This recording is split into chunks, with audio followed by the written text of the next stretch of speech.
Deerinda Lowe never saw it coming. A semi-truck ran the red light and plowed over the top of her car. The 18-wheeler barely missed her head, but practically severed her arm. Her legs were caught underneath the engine. The car literally collapsed around her, trapping her inside.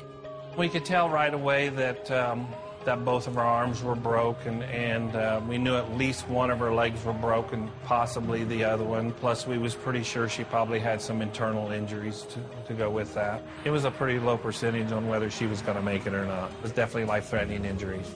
Rescue workers tried for 45 minutes to get Deerinda out of the car. Finally, she was life-flighted to Methodist Hospital in Indianapolis, Indiana. It was very grave. I mean, she had lost a lot of blood when she first came in. You know, the fractures that she had were all very serious. And then when you throw on top of it that she had all these injuries and all these other lacerations and tears in the skin, she had a ruptured spleen and a ruptured liver. She was in a very, very serious condition. For 2 weeks, doctors tried to put Deerinda back together. She had to be resuscitated twice and suffered a massive stroke. She had 7 different surgeries but remained in a coma. Doctors offered little hope for her survival. Derinda's mother didn't move from her daughter's bedside, and even though she wasn't a Christian, she begged God to save her life. When I first woke up, the only thing I remembered was of seeing God. I was on the stairway of heaven, and we were standing at the bottom, and God was holding me in his arms, and I was held like a baby, and I can remember just hearing the voice behind me talking to me saying, you know, it's okay, you're fine, you're safe now. I knew that it was, God was there. I just knew it. I did not see his face, but I knew he was holding me in his arms. I knew he had saved me.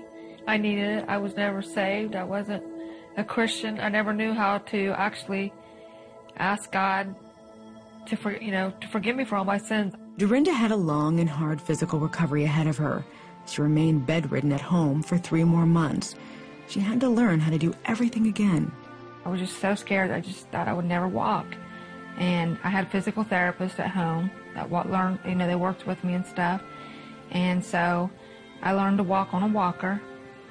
And then on the 24th, they took the walker from me. And I was walking on my own. They were watching me, and I just couldn't believe it. I was crying. I was like, oh my gosh, I am walking. Derinda has surpassed all expectations for her recovery. They said that I would probably never use the right arm ever again. They didn't know for sure if I would ever walk right again, but I do walk, and I do use my right arm.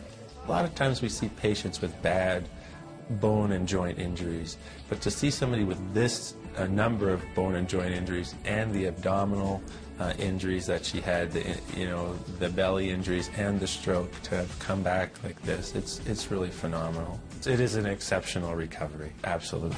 Even more than a second chance at life, Deerinda is thankful God saved her for eternity. There is a God out there, and he will listen to you if you want to talk to him and have him come into your heart.